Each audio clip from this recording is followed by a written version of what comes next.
안녕하세요. 대한민국 최고의 강연 최강 1교시에서 강연을 맡은 대기과학자 조천호입니다. 저는 국립기상과학원에서 30년 동안 일을 했었고요. 지금은 경희사이버대학교 미래인간과학스쿨에서 기후위기를 가르치고 있습니다. 오늘날 그 인류 문명이 거대한 가속으로 지금 성장을 하고 있습니다. 이와 함께 기후 위기도 거대한 가속으로 일어나고 있습니다. 왜 이 둘의 관계가 어떠한지에 대해서 오늘 이야기를 드리고자 합니다. 오늘 강연의 주제는 기후 위기, 재앙은 시작되었다입니다.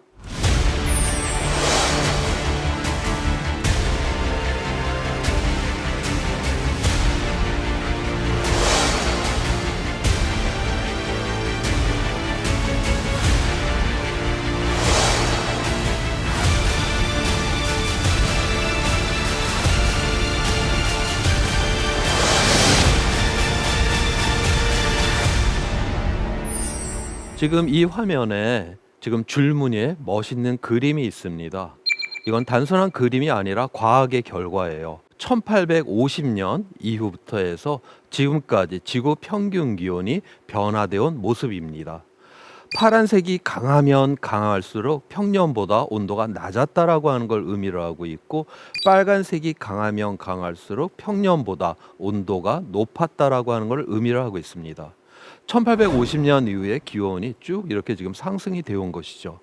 바로 여기에 오늘날의 그 기후 위기가 이렇게 지금 드러나고 있습니다. 앞서 줄무늬 그림을 2019년도 9월달 영국의 더 이코노미스지에서 표지로 사용을 했었습니다. 이 지난 1850년 이후에 이 기온이 변화되어 온 모습은 이제 과학적인 사실일 뿐만이 아니라 바로 정치, 경제, 사회와 굉장히 관련이 깊다라고 하는 것을 바로 이 이코노미스트지에서 기후 이슈를 통해서 다루고 있습니다. 이 기후 위기가 이러한 정치, 경제, 사회와 연관이 되어 있는지를 어떻게 되어 있는지에 대해서 이야기를 해보도록 하겠습니다. 현생 인류가 이 지구상에 등장한 것을 한 20만 전후로 보고 있습니다. 그 20만 년이라고 하는 오랜 기간 동안에 그 19만 년이라고 하는 시간을 구석기 시대를 보냅니다. 우리가 알고 있는 신석기 그리고 문명이라고 하는 거는 고작 10,000년 이내에 일어났던 일입니다. 그러면 그 95%의 그 긴 기간을 왜 인류는 구석기 시대를 보낼 수밖에 없었는가를 이야기를 해주는 바로 그 과학의 결과입니다. 이거는 지금 현재부터 해서 지난 10만 년 동안에 지구 북반구의 평균 기온이 변화되는 모습입니다. 이 과학의 결과는 그 그린란드에 있는 이제 빙하에서 우리가 산출을 해냈는데요. 우리가 육상 위에 있는 이 빙하는 눈이 내려서 이렇게 쌓여 갖고 돼 있는 그러한 빙하입니다. 그렇기 때문에 그 사이사이에 공기방울들이 그냥 다 맺혀져 있습니다. 그린란드에 있는 빙하에서는 우리가 10만 년 전까지의 공기방울을 갖다가 우리가 찾아낼 수가 있고요. 남극 빙하는 훨씬 더 오래되었기 때문에 85만 년 전에 공기방울이 이렇게 갇혀 있습니다. 저 공기방울을 우리가 이제 뽑아내게 되면 그 공기방울 안에서 온실가스 농도들을 알게 되고요. 그 다음에 먼지의 농도도 알게 됩니다. 그린란드는 빙하로 다 덮여져 있으니까 거기는 먼지가 있는 곳이 아니죠. 그런데도 먼지가 측정이 되어 있다. 이거는 북반구에 이제 굉장히 바람이 셌기 때문에 이러한 사막 같은 데서 넘어온 그런 먼지가 그 이제 그린란드 빙하에 이제 남아 있게 되는 것입니다. 그래서 이 먼지의 농도를 알게 되면 당시에 바람의 속도가 얼마나 강했는지도 우리가 알 수가 있습니다. 그리고 그 빙하에 이제 물을 녹이게 되면 우리가 그 거기에 있는 성분을 이용을 해서 기온도 알 수가 있습니다. 그렇게 나온 지난 10만 년 동안의 그러한 기온이에요. 지금 저 빙기대를 보게 되면 기온의 변동이 굉장히 큽니다. 그래서 지금 오늘날 우리가 이제 산출을 해보면 당시 빙기 때에는 지금보다도 10배 정도 재해성의 날씨가 많이 발생을 했었다라고 그렇게 보고 있습니다. 우리나라의 지금 가장 대표적인 재해성의 날씨 하면은 태풍이죠. 태풍이 이제 하나 정도 우리나라를 평야지대를 이제 쓸고 지나가면 그래도 군인을 동원하고 해서 벼 세우기를 해서 한 해 추수가 겨우 가능합니다. 만약에 태풍이 10개가 지나갔다. 그러면 그러한 곳에서는 농업이 가능하지가 않겠죠. 지금보다 10배 재해성의 날씨가 많았다라고 하는 건 바로 농업이 불가능했다라고 하는 걸 의미를 합니다. 그래서 우리가 저 빙기 때에는 수렵, 채집을 하는, 즉 구석기 시대의 그런 삶을 보낼 수밖에 없었습니다. 이제 2만 년 전부터는 천문학적인 조건이 변하기 시작을 했어요. 그래서 지구에 비치는 햇빛의 양이 점차 커지기 시작을 했습니다. 그래서 이제 기온이 쭉 올라갔어요. 그래서 10,000년 전부터 해서는 굉장히 기온이 안정적으로다가 되어 있습니다. 기후가 이제 안정이 되었던 것이죠. 자, 이제는 우리가 나달을 하나 이렇게 심었어요. 설사 태풍을 한번 우리가 경험한다 해도 배가 열리던 그 나달이 6, 70알 정도는 우리가 얻을 수는 있다. 이러한 믿음이 있을 때 우리는 농업이 가능하게 되는 것입니다. 그래서 저 안정한 기후 조건에서 오늘날의 이제 농업이 바로 이제 시작이 되었던 것이죠. 그리고 저 농업을 바탕으로 해서 사람들이 정착을 하고 바로 오늘날의 찬란한 문명까지 만들어냈던 것입니다. 그래서 우리가 저 만년이라고 하는, 지금으로부터 10,000년 전이라고 하는 그 시간축, 그 이전을 갖다가 우리는 그 지질 시대에서는 빙기다라고 그렇게 이야기를 하고요. 10,000년 전 그 이후부터를 간빙기, 그리고 여기서 우리가 인류의 문명을 만들어 왔다는 측면에서 홀로세라고 하는 그런 이름을 붙여놨습니다. 홀로세, 이거는 완전히 새로운 시대라고 하는 그런 의미를 갖습니다. 그 다음에 저 10,000년 전 그 축, 그 이전의 역사에서는 우리가 구석기다라고 부르고 있고, 10,000년 이후부터 해서 신석기 시대, 그 다음에 청동기, 철기, 그리고 오늘날의 그런 문명까지 오게 되는 것입니다. 자, 그런데 약 한 10,000년 전부터 농업이 시작됐다라고 했는데, 문명의 탄생을 하는 거는 그로부터 한 3,000년, 4,000년 더 있다가 문명이 탄생을 합니다. 왜 그래야만 했을까? 오늘날 우리 인간은 굉장히 짧은 시간 안에도 굉장히 많은 변화를 일으키는데 왜 수천 년이라고 하는 그 시간을 우리가 기다려야만 했을까? 그 이야기를 해보도록 하겠습니다. 아래쪽에 있는 그림에서는 그 24,000년 전부터 해서 최근까지 해수면 고도가 변화되는 모습인데, 빙기 때에는, 그러니까 그때는 바닷물이 이제 얼어져 있었기 때문에 해수면이 쭉 아래로 내려가 있었습니다. 그래서 120m나 아래로 내려가 있었어요. 우리나라 서해, 남해는 다 육지였었습니다. 지금 제주도에 수만 년 전에 그 사람이 살았던 구석기 시절의 유물들이 나옵니다. 당시 제주도에 그 유물을 남겼던 분들은 배를 타고 제주도에 간 게 아닙니다. 당시에는 해수면이 굉장히 낮았기 때문에 걸어서 제주도까지 갔던 것입니다. 자, 이제 2만 년 전부터 기온이 올라가기 시작을 했잖아요. 그러니까 빙하가 이제 녹기 시작을 했어요. 그러니까 해수면이 쭉 올라오기 시작을 합니다. 그런데 이제 기온은 지난 10,000년 전부터 이제 더 이상 안 올라가고 이렇게 안정이 됐는데, 해수면은 보니까 지금 10,000년 이후에도 계속 이게 해수면이 올라옵니다. 이 빙하는 굉장히 이 깊이가 수킬로짜리예요. 우리가 한여름에 커다란 얼음 덩어리를 이 마당에 내놔도 오랫동안 녹습니다. 그건 왜냐하면 표면적부터 천천히 녹아 들어가기 때문에 그래요. 그래서 이 빙하가 수천 년 동안 온도는 이제 안정이 됐지만 계속 녹습니다. 3,000년이라고 하는 시간을 더 녹아요. 그래서 지금으로부터 7,000년 전이 되어서야 오늘날 우리가 세계 지도에서 보고 있는 해안선이 그때 안정이 되는 것입니다. 그전에는 해안선이 훨씬 더 넓은 지역이었다가 그때 이제 해안선, 지금의 해안선이 완성이 되는 것이죠. 우리가 농업을 시작을 했어요. 강 하구에는 물이 많고, 그 다음에 강 상류로부터 이 퇴적물이 내려와서 자연적인 비료 성분도 많습니다. 그러니까 강 하구에 농업 생산량이 굉장히 많겠죠. 그러니까 거기에 사람들이 많이 몰려 살았을 거예요. 그런데 거기서 뭘 하나, 우리 인류가 뭘 하나 이렇게 제대로 만들어 놔도 해수면이 계속 올라오는 거예요. 그렇기 때문에 축적이 되지가 않죠. 계속 후퇴를 해야만 했습니다. 그래서 더 이상 이제 물이 안 올라오는, 해수면이 상승을 안 하는 7,000년 전 그때가 돼서야 바로 우리가 유프라데스 강가하고의 메소포타미아 문명, 나일강의 이집트 문명, 인더스의 인도 문명, 황하에서 중국의 그런 문명들이 바로 그때 동시적으로다가 이제 시작을 하게 되었습니다. 다시 말씀드려서 오늘날의 이 문명이라고 하는 거는 농업이 가능한 안정적인 기후 조건, 그 다음에 더 이상 물이 올라오지 않는 해수면의 안정 상태에서 바로 오늘날의 찬란한 문명이 이루어진 것입니다. 제가 이제 지난 만년 동안의 기후가 안정이 되었다라고 이야기를 했는데, 그래도 우리가 역사책에 보면 끊임없이 자연 재난이 어마어마하게 많았죠. 우리가 기후가 안정되었다라고 하는 거는 그 이전인 빙기 때보다 기후가 안정이 되었다라고 하는 것이지, 바로 이 홀로세라고 하는 이 만년 동안에도 끊임없는 기후 변화가 있었습니다. 그래서 이 만년 동안에도 길게는 수천 년, 짧게는 수백 년 동안 기후가 다 구별이 되고, 그에 따라서 우리 인류의 문명에 커다란 영향을 미치게 되었습니다.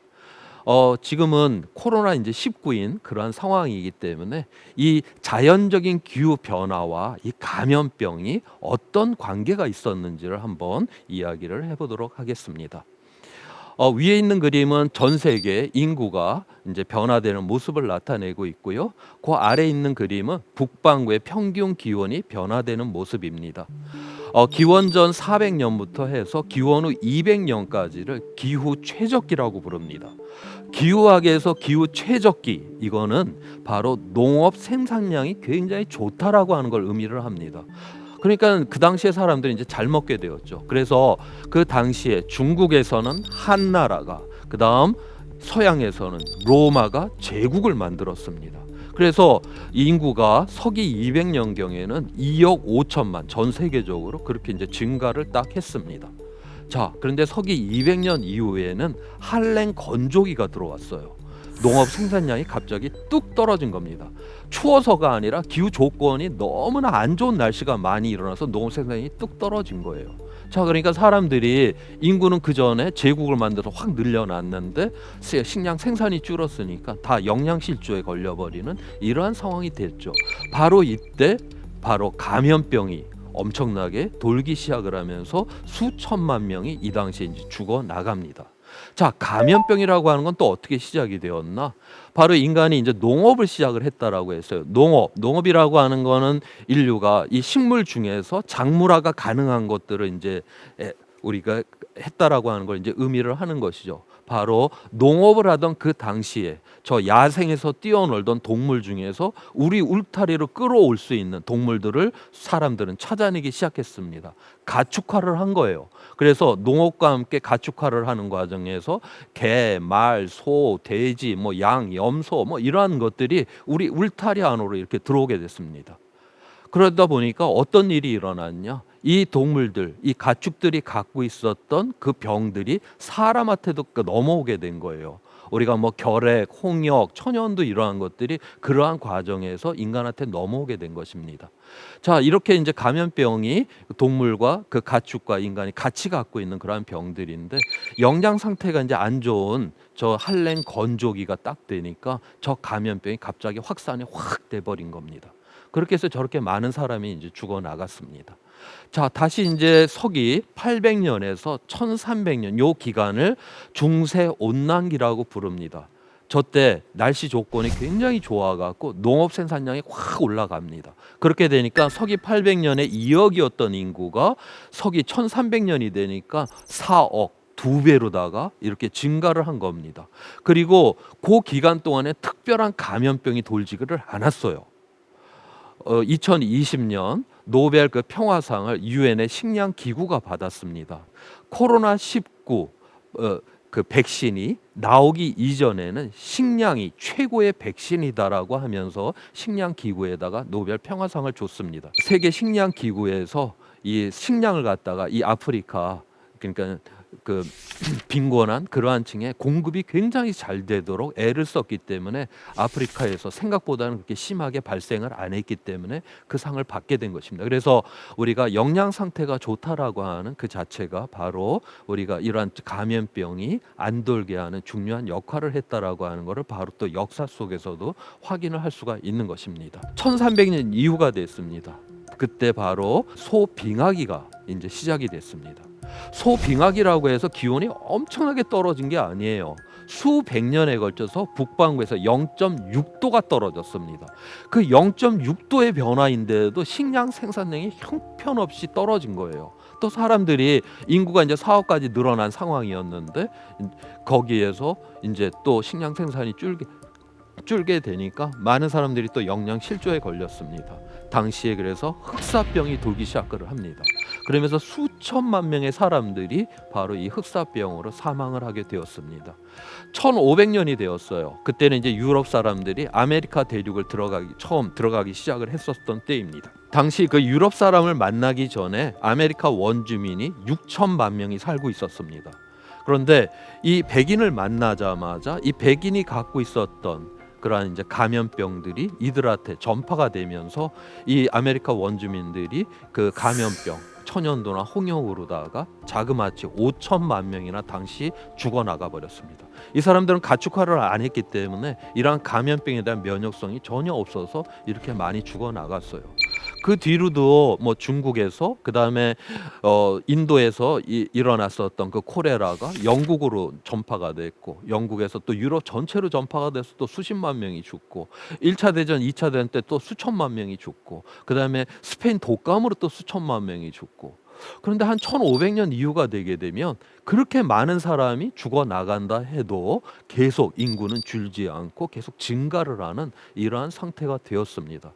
그 이유는 바로 우리가 그 위생, 보건이 이제 발달을 하게 되면서 대도시에서 이제 인간이 밀집돼 살아도 괜찮은 그런 조건이 되었고요. 그 다음에 식량 생산, 녹색 혁명이 일어나고 식량 생산이 많아져 갖고 바로 영양 상태가 좋아졌기 때문에 전체적인 인구는 계속적으로 증가하는 이러한 상태가 된 것입니다. 그 다음에 이제 뭐 수십 년, 길게는 한 100여 년에 가까운 이러한 가뭄이 일어났었을 때 이 세상에 어떤 변화가 있었는지를 한번 보도록 하겠습니다. 이거는 이제 중국의 인구가 변화되는 모습입니다. 중국의 인구가 꾸준하게 쭉 증가를 한 게 아니라 늘었다 줄었다 늘었다 줄었다 하면서 쭉 이렇게 증가를 해요. 그 아래 있는 그림은 중국의 그 강수량입니다. 지난 2000년 동안의 강수량인데, 저 강수량은 뭐 추구기 같은 거로 잰 강수량은 아니고요. 우리가 석회 동굴 안에 들어가면 지하수가 막 이렇게 떨어집니다. 그 지하수가 이제 홍수가 났었을 때 많이 떨어질 거고, 가뭄이 들었을 땐 조금 떨어지겠죠. 그 지하수에 의해서 그 석순, 그다음에 종유석이 자라는 그 속도가 틀려집니다. 그래서 우리가 그 석순을 갖다 띄어다가 분석을 하게 되면 지난 수천 년 동안의 강수량을 알 수가 있습니다. 바로 그렇게 나온 강수량입니다. 중국의 이제 인구를 보게 되면 서기 600년경부터 해서 이제 당나라가 제국을 만들어서 제국이 막 팽창을 하던 시절에는 인구가 쫙 저렇게 증가를 합니다. 당나라 이제 마지막 말기쯤이 되니까 한 100년에 걸쳐 갖고 가뭄이 이렇게 들어온 거예요.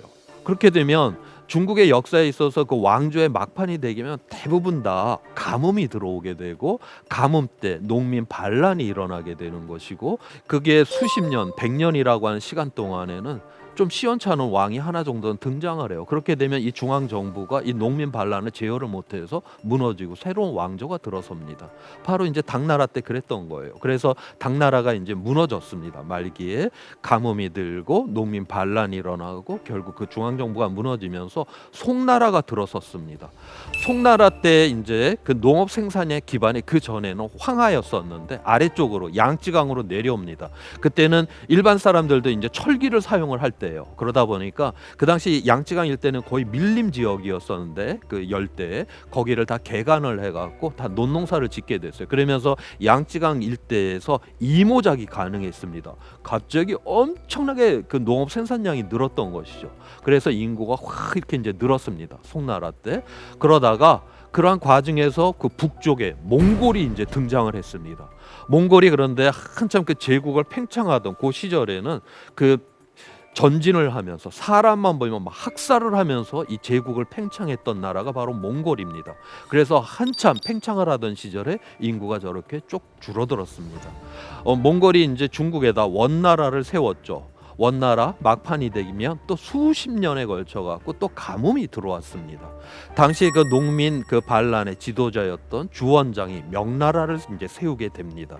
또 명나라가 팽창을 하는 과정에서 인구가 쭉 증가를 하다가 또 명나라 말기가 되니까 또 수십 년에 걸쳐 갖고 가뭄이 또 들어왔습니다. 그러면서 명나라가 무너지고 청나라가 이제 들어서게 됐던 것이죠. 우리가 이 가뭄, 기후 변화라고 하는 건 단순하게 날씨가 안 좋다 이러한 문제만 뿐만이 아니라 바로 사회적 불안정하고도 굉장히 관련이 깊다라고 하는 것이고, 심지어 이러한 사회적 체계 자체도 변화를 일으킬 수 있다라고 하는 것을 바로 우리가 과거의 역사를 통해서 알 수가 있습니다.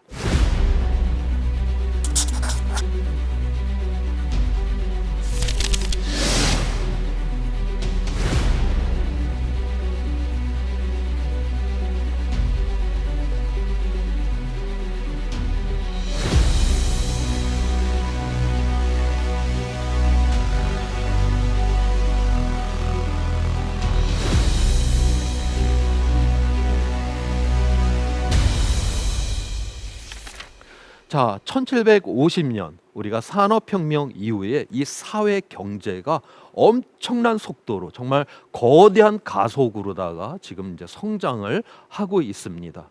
지금 이 그림은 1750년 산업혁명 이후에서 현재까지 이 사회 경제가 변화되는 모습을 보여주고 있습니다. 맨 위에 저 인구를 보게 되면 산업혁명 이후 1950년, 그러니까 2차 대전이 끝났던 저 시점, 줄로건 저 때까지 점진적으로 인구가 쭉 증가를 했어요. 그러다가 1950년 이후가 되면 가속화를 하면서 인구가 저렇게 증가를 하게 됩니다. 1950년도에 지구상에 25억 명이 살았습니다. 지금은 78억 명, 3배 이상으로 인구가 지금 증가가 돼 있는 것입니다. GDP는 1950년 이후로 10배 이상으로 지금 팽창을 했고요. 비료 소비량이 늘고, 에너지 사용량이 늘고, 대형 댐의 수가 늘고, 물 사용량이 증가를 하고, 교통량, 통신량이 기하급수적으로다가 지금 이렇게 성장을 하고 있습니다. 엄청나게 찬란한 문명을 우리가 짧은 시간 안에 이렇게 만들어냈습니다. 자, 그런데 여기서 문제가 있습니다. 이 엄청난 이 찬란한 문명을 우리의 두뇌와 우리의 근육의 힘만으로 만들어냈냐? 그게 아니에요. 우리가 지구로부터 자원과 에너지를 엄청나게 갖다 써야 하는 것이고, 오염 먼지, 온실가스, 쓰레기를 갖다 퍼부어야 돼서 이렇게 이룬 그러한 문명이기도 합니다. 자, 그러니까 이 세상에, 이 지구 자체에도 변화가 이제 일어날 수밖에 없게 된 것입니다. 자, 그래서 온실가스인 CO2, 이산화탄소가 급속하게 지금 증가를 하고 있고요. 그다음에 성층권 오존층이 파괴가 되고 있고, 기후 변화가 일어나서 지상 기온이 지금 상승이 되고 있고, 해양이 산성화되고 있고, 최근 들어서 새우 양식 생산량이 엄청나게 지금 증가를 하고 있습니다. 우리나라가 몇십 년 전까지만 해도 새우가 그렇게 먹거리의 대표적인 음식은 아니었어요. 그런데 오늘날 보면 우리가 피자 한 판을 시키면 뺑 둘러갖고 새우가 둘러싸갖고 나옵니다. 도대체 이 많은 새우들이 어디서 왔냐? 아열대 지방에 가게 되면 그 해안에 망글로 숲이 이렇게 발달이 돼 있습니다. 거기를 다 베어내고 거기다가 새우 양식장을 만드는 거예요. 그래서 양식 새우 생산량이 저렇게 증가를 한다라고 하는 거는 아열대 해안 생태계가 저렇게 지금 급속하게 파괴가 되고 있다라고 하는 것을 보여주고 있는 것입니다.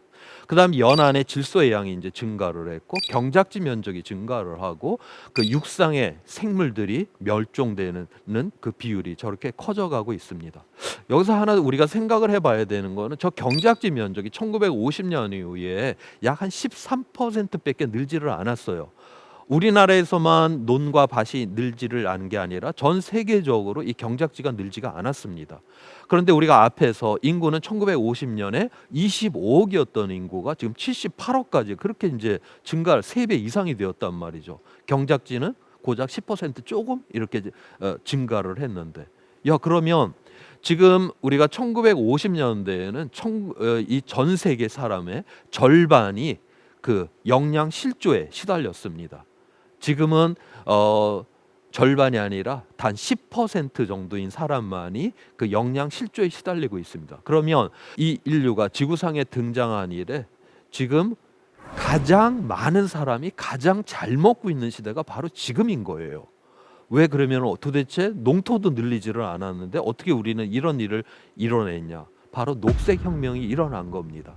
그래서 똑같은 면적에서 1950년대에 비해서 지금 현재 4배 이상을 생산해내고 있습니다. 우리가 종자 개량을 했고, 농약도 쳤고, 그다음에 질소 비료를 집어넣어갖고 우리가 그렇게 많은 생산량을 뽑아냈기 때문에 우리가 이렇게 이제 넉넉하게 먹고 있는 이러한 세상을 이제 만들어낸 것이에요. 자, 그런데 우리가 이제 이 질소 비료를 집어넣는데, 이 질소 비료를 농작물이 다 100%다 이게 빨아들였다라고 하면 별 문제가 없었을 텐데 절반도 못 빨아들여요. 그러니까 이 질소 비료가 그냥 토양 위에 그냥 뿌려져 있습니다. 비가 내려요. 녹아갖고 하천으로 들어가고 강으로 들어가고 그다음에 우리 연안까지 나오게 됩니다. 그래서 오늘날 현대적인 농업을 하는 모든 지역의 물 생태계는 질소가 과잉이 돼 있는 상태예요. 그래서 기후 조건만 딱 맞아버리면 강에는 녹조, 그 다음에 우리가 연안에는 적조가 생기는 이유가 질소가 과잉이 돼 있기 때문입니다.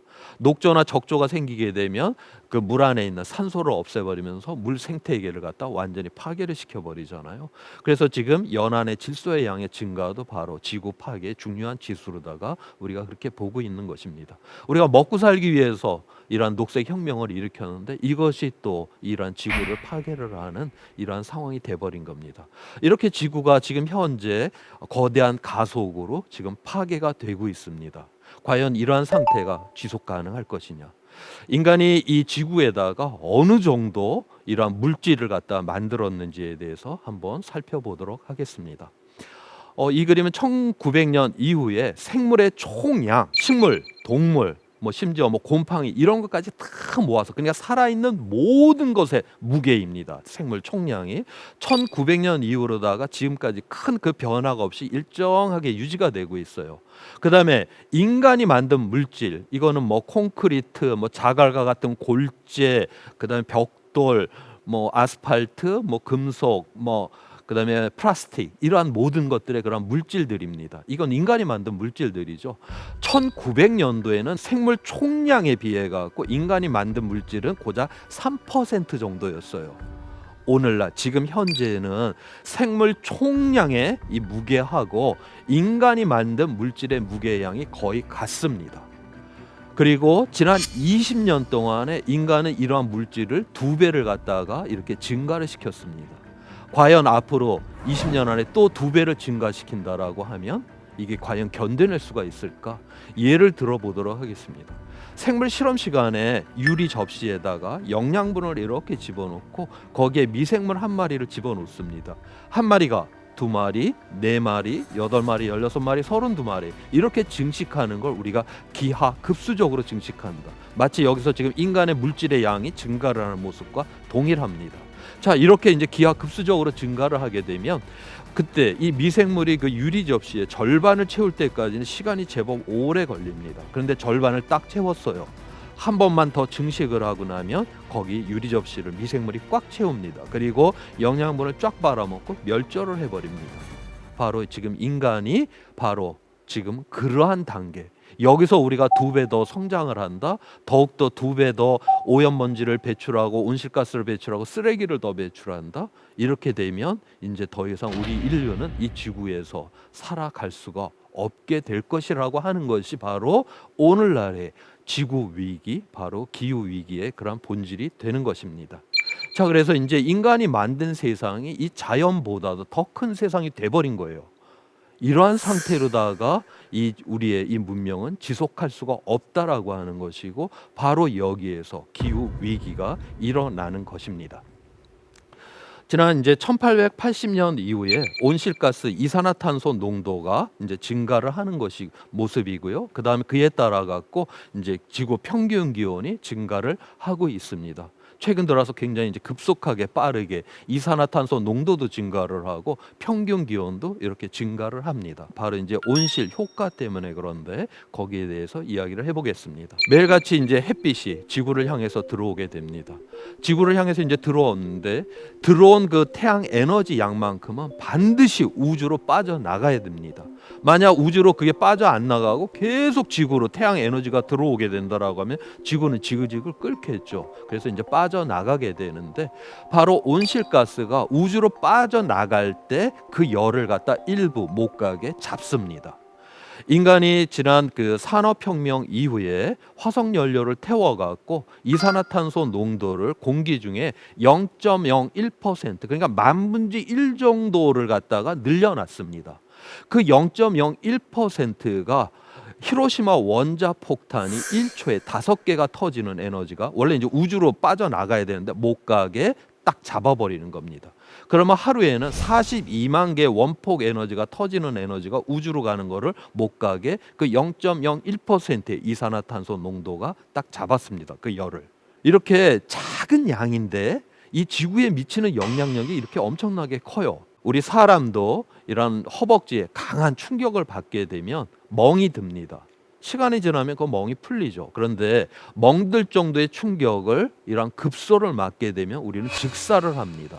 마찬가지로 지구에도 급소가 있습니다. 그게 바로 온실가스예요. 이거는 작은 양이지만은 지구 전체에 미치는 영향이 엄청나게 큽니다. 오늘날 우리 인류는 이 온실가스를 계속 증가시킨다. 즉 다시 말해서 지구의 급소를 계속 지금 충격을 지금 가하고 있는 그러한 상태라고 하는 겁니다. 그래서 1998년 이후에 인간이 그 화석 연료를 태워서 늘려놓은 온실가스로 인해 갖고 히로시마 원자 폭탄 29억 개가 터진 에너지가 우주로 빠져나가지 못하고 지금 지구에 잡혀 있습니다. 29억 개의 원폭 에너지라고 하면 엄청난 에너지일 텐데 또 생각보다는 그렇게 기후 위기가 크게 일어나고 있지는 않아요. 왜 그럴까? 그거는 바로 해양에서 그 열을 갖다 90% 이상 이렇게 빨아들이고 있습니다. 자, 그러면은 계속 해양이 뭐 빨아들이면 되겠네. 지금 이 그림에서 보듯이 해양도 뜨끈뜨끈해지고 있는 것입니다. 해양에서 변화가 일어났다. 이거는 훨씬 더 우리 인류에게 위험하게 기후 위기를 일으킨다라고 지금 그렇게 보고 있습니다. 그래서 해양이 열을 갖다 그렇게 계속 받아준다라고 하는 게 결코 안심할 수 있는 것은 아니다라고 하는 것입니다. 자, 그렇게 이제 90% 이상을 갖다가 해양에서 이제 빨아들였고, 그 다음에 일부는 토양을 따뜻하게 하는 데 쓰고, 또 일부는 빙하를 녹이는 데 쓰고, 공기 중에는 그 온실가스가 잡은 열 중에서 2% 미만만이 지금 남아 있습니다. 그걸 갖고 뭐 폭염이 일어났니, 가뭄이 일어났니, 산불이 일어났니, 장마가 길어졌니 이런 이야기를 하는 거예요. 고작 2%고 미만을 갖고. 그래서 우리가 대륙권이라고 하는 여기서 지금 이 기온이 지금 상승되고 있습니다. 대륙권이라고 하는 거는 이 지상에서 구름이 올라갈 수 있는 최대 높이예요. 그러니까 날씨가 일어나는 공간을 의미를 합니다. 그래서 대략적으로 한 10km 정도의 높이예요. 그래서 지상에서 이 10km 정도 높이까지 전체 이 공기층에서 기온이 지금 상승되고 있는 모습입니다. 대륙권 저 위에는 성층권이라고 하는 공기층이 있어요. 저 10km 저 위에는 마치 물 위에 기름이 동동 떠 있듯이 대륙권하고 이 성층권에 있는 공기는 서로 잘 섞이지가 않습니다. 딱 이게 분리가 돼 있는 거예요. 자, 그러면 저 10km 저 위쪽에서는 예전에는 이제 우주로 빠져나가던 열이 이렇게 올라올 텐데 봤더니 아래쪽에서 온실가스가 열을 잡고 앉아 있잖아요. 못 가게, 우주로 못 가게. 그러니까 저기 10km 저 위쪽에서 열이 안 올라오겠죠. 자, 그래서 지금 성층권에서는 바로 냉각이 지금 일어나고 있는 것입니다. 오늘날 그 기후 변화를 이제 부정하시는 분들이 야, 여름철에 이 대도시를 걷다 보면 뭐 에어컨 폐열이 나오고 막 아스팔트가 막 지글지글 끓고 그러니까 이건 도시화 효과 때문에 이렇게 기온이 올라가는 거 아니야? 이렇게 설명하는 경우가 있어요. 그거는 바로 저 성층권 냉각은 전혀 설명할 수가 없죠. 이거는 오직 온실가스만이 바로 저 냉각도 설명이 가능한 것입니다. 바로 이 온실가스가 우리가 살고 있는 대륙권에서는 기온을 상승시키지만 저 10km 저 위쪽에서는 냉각을 시키고 있는 이것도 바로 온실가스의 그런 효과가 되는 것입니다.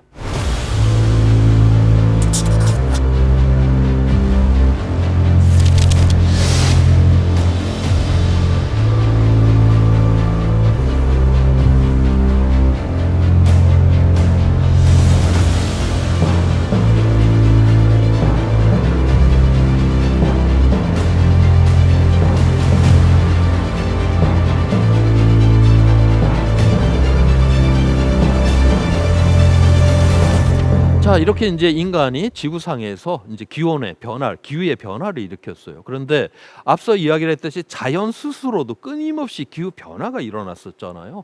그 자연적인 기후 변화하고 인간이 일으킨 이 기후 변화하고 어떤 차이가 있는지를 한번 이야기를 해보도록 하겠습니다. 이 그림은 여기 현재부터 해갖고 지난 42만 년 전까지의 기온하고 이산화탄소 농도가 변하는 모습입니다. 지금 이 기온을 보면 9만 년 정도에 걸쳐 갖고 기온이 쭉 이렇게 떨어집니다. 이때가 바로 빙기예요. 그리고 한 10,000년에 걸쳐서 기온이 쭉 올라갑니다. 그랬다가 간빙기가 한 수천 년 동안 이렇게 유지가 되다가 다시 또 9만 년 동안 기온이 쭉 떨어지는 빙기에 들어가고, 자, 그리고 기온이 쭉 떨어지는 그때 이산화탄소 농도도 같이 뚝 떨어집니다. 그리고 기온이 올라갈 때 이산화탄소 농도도 같이 이렇게 상승을 합니다.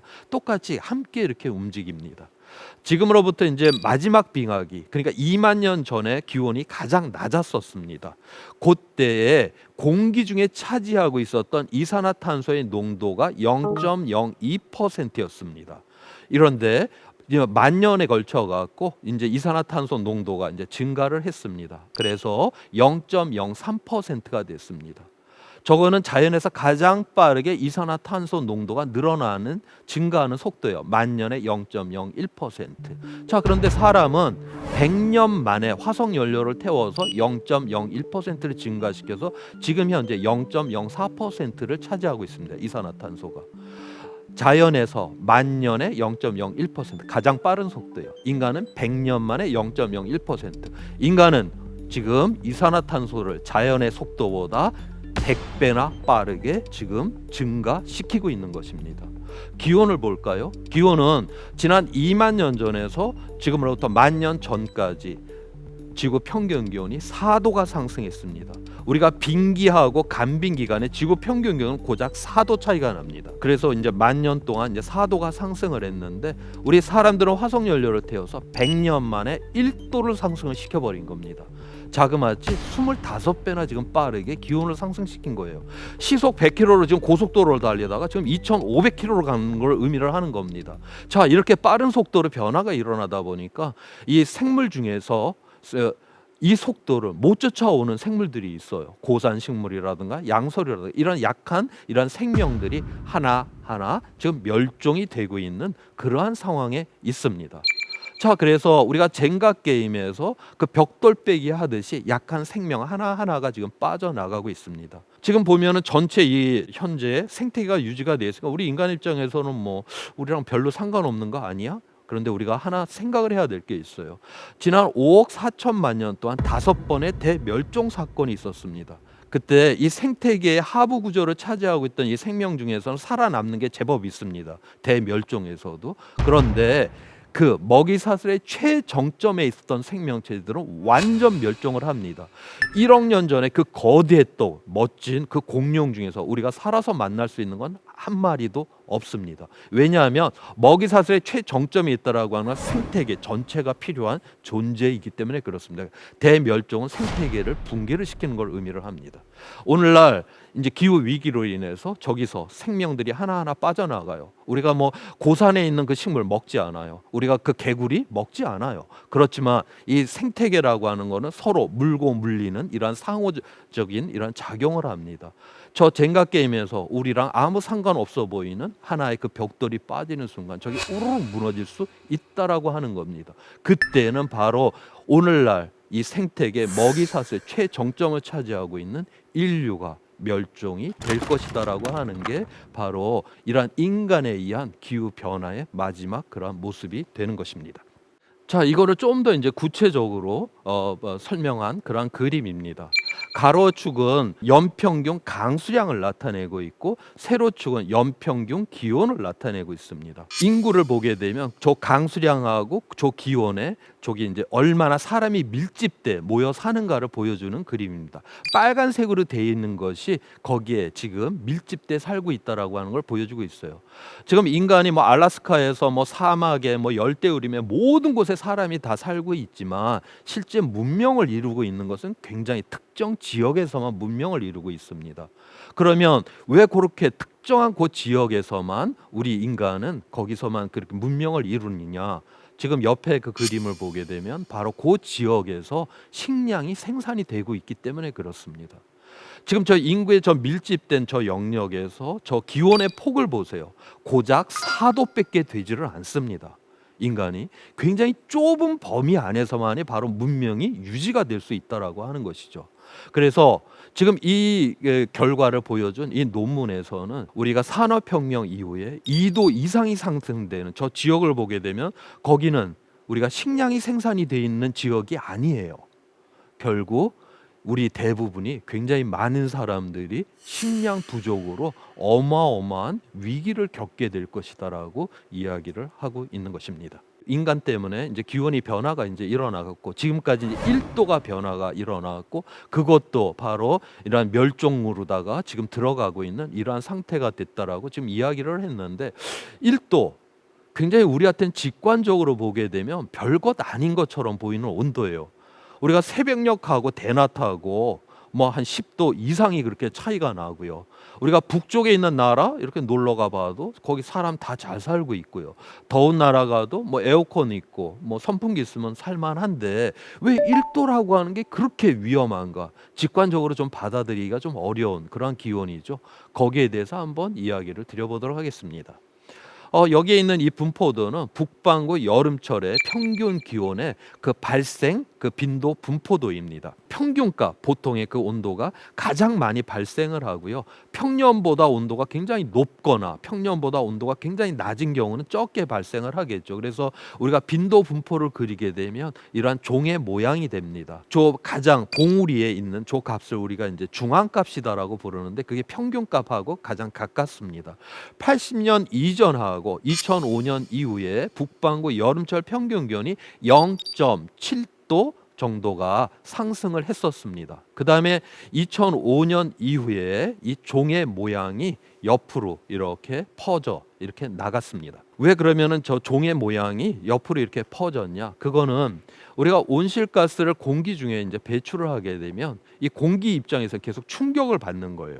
이런 진자 운동을 이렇게 하고 있는데 옆에서 충격을 빡 주면 이 진폭이 커집니다. 마찬가지로 우리가 공기에다가 이제 온실가스를 많이 배출을 하게 되면 이제 공기가 충격을 받아갖고 이 기후의 변동이 폭이 커지게 됩니다. 오늘날 지구 온난화가 일어난다라고 그렇게 이야기를 하는데 겨울철에 보면 한파도 종종 경험을 하게 돼요. 그거는 물론 더운 쪽으로 온도가 많이 변하긴 하지만 이 진폭이 커지다 보니까 이 차가운 이러한 한파도 우리가 경험을 하게 되는 것입니다. 그래서 이제 저 종의 모양이 2005년 이후에는 옆으로 좀 이렇게 퍼졌어요. 우리가 80년 이전에 저 종의 모양을 보게 되면 평년보다 3도 이상으로다가 그게 발생했던 것이 0.1%입니다.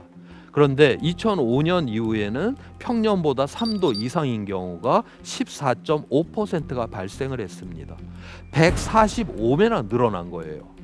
요즘 우리가 언론에서 매년 역대급 100년에 한 번 발생한 뭐 이러한 그러한 기사를 매년 그러한 기사를 확인합니다.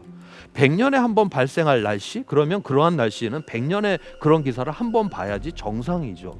근데 지금 우리는 매년 보고 있어요. 이미 우리도 모르는 사이에 그런 극단적인 날씨가 100배나 지금 증가를 했다라고 하는 걸 의미를 합니다. 그래서 지금 목덜미까지 지금 이런 위험성이 우리한테 다가온 것이고 여기서 더 우리가 기후가 변화가 일어나면 바로 농업까지 붕괴가 되는 그러한 위험 속으로 들어갈 수 있다라고 하는 것입니다. 자, 이제 미래 기후에 대해서 한번 살펴보도록 하겠습니다. 지난 100만 년 동안에는 천문학적인 조건이 변해서 자연적으로 우리가 10만 년의 그런 주기로다가 이제 빙기, 간빙기를 이렇게 오갔습니다. 지난 이제 10,000년 전부터 홀로세라고 하는 농업이 가능했던 안정한 기후, 그러한 기후 조건에서 오늘날의 이제 찬란한 문명을 만들었습니다. 그런데 우리가 산업혁명을 일으켰어요. 화석 연료를 태웠고 그래서 이산화탄소 농도를 늘리다 보니까 지금 이 홀로세의 이 기후에서 지금 벗어나려고 하고 있는 중입니다. 이 벗어나서 계속 이제 가게 되면 인류는 찜통의 계곡에 빠지게 돼버리는 것입니다. 문제는 저 찜통에 빠지게 되면은 인류 스스로는 저 찜통으로부터 벗어날 수 없다라고 하는 거예요. 왜 그런가에 대해서 예를 들어보도록 하겠습니다. 우리가 저 북극 쪽에 가게 되면 북극해 바다로 돼 있습니다. 지금 춥기 때문에 그 위에 빙하가 이렇게 얼려져 있어요. 햇빛이 들어옵니다. 빙하에 반사가 돼서 그냥 우주로 날아가요. 반사가 되는 것이죠. 지금 온난화가 일어나요. 쭉 녹습니다. 그럼 시커먼 바다가 드러납니다. 그러면 햇빛이 들어왔다가 빙하에 반사가 되는 게 아니라 그 태양 에너지가 지구에 흡수가 되겠죠. 지구에 흡수가 됐으니까 온도를 높였을 것이고, 그럼 빙하를 더 많이 녹일 것이고, 그럼 더 많은 넓은 영역에 바다가 드러나고, 그럼 더 많은 햇빛을 받게 되겠죠. 이거는 인간이 온실가스를 증가시키는 거 아무 상관없이 지구는 스스로 기온을 상승시키는 겁니다. 지금 카나다, 그다음에 시베리아 이 북쪽에 가게 되면 동토지대라고 하는 게 있습니다. 이거는 식물이 수십만 년 동안 꽝꽝 얼어갖고 돼 있는 거예요. 식물은 탄소로 구성이 돼 있습니다. 그 동토지대가 갖고 있는 그 탄소의 양은 공기가 갖고 있는 탄소의 양의 2배 이상을 갖고 있습니다. 지금 지구 가열이 일어나고 있어요. 그러니까 이 동토지대가 녹습니다. 거기에 녹게 되면 메탄이라고 하는 이산화탄소보다 30배나 강력한 온실가스가 배출이 됩니다. 온실가스가 나왔으니까 기온을 높였을 것이고, 기온이 높아졌으니까 동토지대가 녹게 될 것이고, 그럼 더욱더 많은 그 메탄이 발생을 할 것이고, 그럼 또 기온이 올라가고, 이거는 우리 사람이 온실가스 배출하고는 아무 상관없이 지구 스스로 기온이 올라가는 거예요. 지구는 이렇게 그 지구 스스로 기온을 올릴 수 있는, 기후 변화를 일으킬 수 있는 이런 과정들이 지뢰처럼 여기저기 엄청나게 많이 박혀 있습니다. 지난 5번의 대멸종 사건이 있었다라고 했는데 6,500만 년 전에 일어났었던 우주에서, 그거는 커다란 운석이 지구에 떨어져서 기후 변화가 일어나 갖고 바로 공룡이 멸절되었던 그 사건을 제외하고 나머지들은 다 지구 내부적으로 생명을 갖다 멸종을 시켜버린 겁니다. 지구는 생명을 풍요롭게도 만들지만 멸종을 시킬 수 있는 이러한 능력을 갖고 있어요. 바로 그런데 오늘날 우리 인간이 기온을 상승시킨다라고 하는 것은 이 지뢰처럼 여기저기 박혀 있는 이러한 생명을 없앨 수 있는 이러한 요소들이 다 터져버리도록 스스로 방아쇠를 땡겨 버린다라고 하는 걸 의미를 합니다. 그 방아쇠를 땡기는 바로 그 시점이 그 기준이 무엇이냐? 바로 2015년 유엔의 파리 기후 변화 협약, 그러니까 지구 평균 온도를 2도 이내로 낮추기로 했잖아요. 바로 지구 평균 기온을 산업혁명 위에 2도 이상으로 상승을 시키게 되면 바로 인류 스스로 방아쇠를 땡기는 그러한 상황이 되게 된다. 그래서 그 2도를 넘게 되면 저 찜통 계곡에 이제 진입을 하게 되는 거고, 바로 저 찜통 계곡에 이제 우리 인류가 들어앉아서 너무 이 삶의 조건이 고통스러워서 야, 이제는 온실가스 배출하지 말아야지, 이런 결심을 한다 해도 지구 스스로 바로 생명을 없앨 수 있는 이러한 방향으로 이제 지구가 변화가 일어나게 된다. 그렇기 때문에 이거는 회복이 불가능한 위험이다라고 하는 겁니다. 우리 인류가 이 지구상에 등장한 이래 엄청나게 많은 위험을 겪었습니다. 자연 재난, 전쟁, 감염병, 최근 들어와서 뭐 금융 위기, 이러한 모든 위기들이 있었어요. 그렇지만 이거는 끝이 났습니다. 회복이 되었죠. 우리가 이런 위기 속에서 시행착오도 겪긴 했지만 이러한 위험을 속에서 새로운 세상, 보다 나은 세상을 만들어내기도 했어요. 그런데 기후 위기는 우리 눈앞에 진짜 일어나서 저 찜통 계곡에 들어앉았다 하면은 이거는 회복이 불가능한 위험. 그러니까 우리가 지금까지 인류가 경험했던 그 모든 위험의 하나가 아니라 전혀 다른, 질적으로 다른 그러한 회복 불가능한 위험이라고 하는 게 바로 기후 위험인 것입니다.